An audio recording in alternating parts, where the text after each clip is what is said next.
For more on that, let's bring in a senior NFL insider, Jonathan Jones. Now, Jonathan, longtime NFL coach Ray Horton, he's accusing the Titans of running a sham interview in 2016. What does he have to back up that claim? Yeah, exactly what we heard there. And that's from Mike Mularkey in a podcast in 2020. And, Mike Mularkey said it unprompted when he was just asked about one of his biggest regrets from coaching. And I would have to imagine when you ask that question as an interviewer, you're expecting some call that you want back from a meaningful game or maybe a cut of a player that, went on to play really well elsewhere when you thought that his tank was empty. But instead, he said that unprompted, and he believes and holds himself as a man of integrity and preached that to his players during his time as an NFL assistant and head coach. And so he lamented taking part in that sham process. And Jenny, the interesting thing about sham interviews is while we all accept that they have taken place, we all understand that it's very wrong that they have ever taken place. The difficulty is proving what is a sham interview, because if you don't have those decision makers out here saying that, yeah, that sham interview was a sham interview, you don't really have a lot of evidence. You need that smoking gun, that email that has been preserved that essentially laid out, hey, we're bringing this minority head coach or head coaching candidate in because we need to fulfill the Rooney Rule. Most of the time, those emails don't exist. And so the next closest thing that you're essentially going to get is word of mouth. And you're going to get it from a head coach who doesn't have anything to lose and doesn't really have any reason to necessarily lie, at least on the surface. And so that's what we have here in Mike Mularkey, who told ESPN later on saying, hey, I think you have the truth. What I said then still stands. And so what could we anticipate? The NFL has hired an independent investigator, Mary Jo White, to investigate these claims and as well as the original Brian Flores claims. And so I would have to imagine that Mike Mularkey will be asked to interview. We will see if he will, repeat what he had said before, where the Titans say in all of this. But it is a very legitimate piece of news in all of this. Ray Horton filing this claim alongside Brian Flores, alleging a sham interview, and having the person who wound up getting the head coaching job saying that he knew all along that it was a sham interview. There's a lot to unpack there. And then you have former Cardinal head coach Steve Wilks also joining the Flores suit. What are his allegations? Yeah, so you don't necessarily have a smoking gun here when I read the complaint. Like you do with Ray Horton, what you have here with Steve Wilks is plenty of circumstantial evidence that he got a raw deal with Arizona. Remember, he was the defensive coordinator with the Carolina Panthers, a longtime assistant who rose up through the ranks in the NFL up to making that defensive coordinator position with the Panthers before signing on to be the Arizona Cardinals head coach. And he had a difficult job starting out. Of course, anytime you get hired as a first-time head coach, you probably are walking into a situation that is going to be difficult.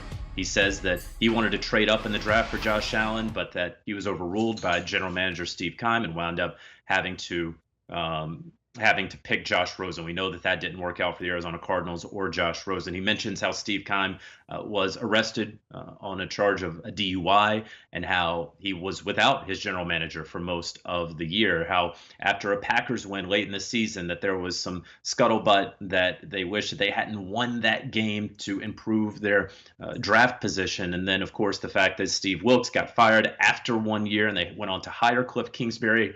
And then Steve Keim got a contract extension. And so he's joining in this while he is now back with the Carolina Panthers as an assistant head coach. Again, a lot of circumstantial stuff that upon, speaking with the Arizona Cardinals and getting some discovery in this, it may very well turn into even more allegations and claims against that team. When you look at this suit as a whole, can you explain to me why the Texans have been added to the suit? Yeah, so Brian Flores, remember when he was fired from the Miami Dolphins, he immediately did not launch into this lawsuit. There was still some time there, and he was obviously interviewing with the New York Giants. We all understand that because that's where this suit really sort of began, or at least one piece of it. And then he was also interviewing for the Houston Texans job after they fired David Culley after just 1 year. And so on January the 31st, he met with the Houston Texans brass, including the owner and the general manager, among others. And then the day after that first interview, he informed them that he was ultimately going to be filing his original lawsuit. And then it appeared to come down to three candidates: Jonathan Gannon with the Philadelphia Eagles, Josh McCown, the former NFL quarterback, and Brian Flores. Gannon was eliminated from contention, and according to Flores and to many media reports at the time, it was down to McCown and Flores. And according to Brian Flores in his lawsuit, he is stating that the Houston Texans ultimately reopened their job search, and we know that they hired Lovie Smith for that head coach job, and not choosing one of the two finalists because they did not want to hire Brian Flores due to his pending lawsuit, and they didn't want to hire Josh McCown due to the optics of choosing a first-time head coach, someone with very, very little experience in any sort of coaching rank, over a Brian Flores. And that, according to Brian Flores in his lawsuit, is why they ultimately reopened it and then hired Lovie Smith. So that's why you're seeing the Texans, along with we know the Giants, along with we know the Dolphins. That's the reason you're seeing the Houston Texans in this amended lawsuit. So one of the most explosive pieces of the original lawsuit was the claim of $100,000 payments from Dolphins owner Stephen Ross to lose games. So what's the latest there?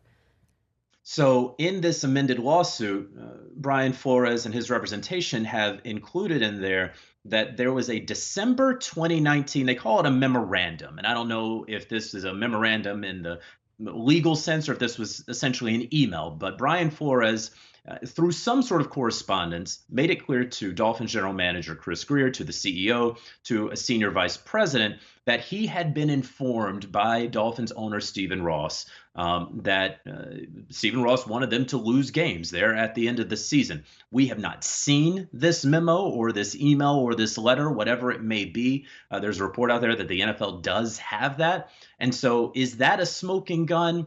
From what I can tell, not necessarily, but at least if this claim is true and this piece of evidence does exist, it would offer up some sort of contemporaneous note. It is not, 2 years later, Brian Flores is bringing up this claim. No, he memorialized it in some form to his superiors and to others within that Dolphins organization at around the same time that this alleged sort of payment or bribe, if you will, would have taken place. And so, the NFL is obviously, again, still investigating all of that. But that's just a very interesting addition, because when Brian Flores came out with all of this, there was a lot of folks saying, hey, if there's evidence, I don't know that, again, this is the smoking gun, but a contemporaneous note from December 2019 could go a long way in helping Brian Flores in this lawsuit. Do you want a sports network that delivers everything that matters about the game? The highlights, the picks, the instant analysis, no yelling, no fake debates, no politics. Hit the subscribe button and never miss a moment.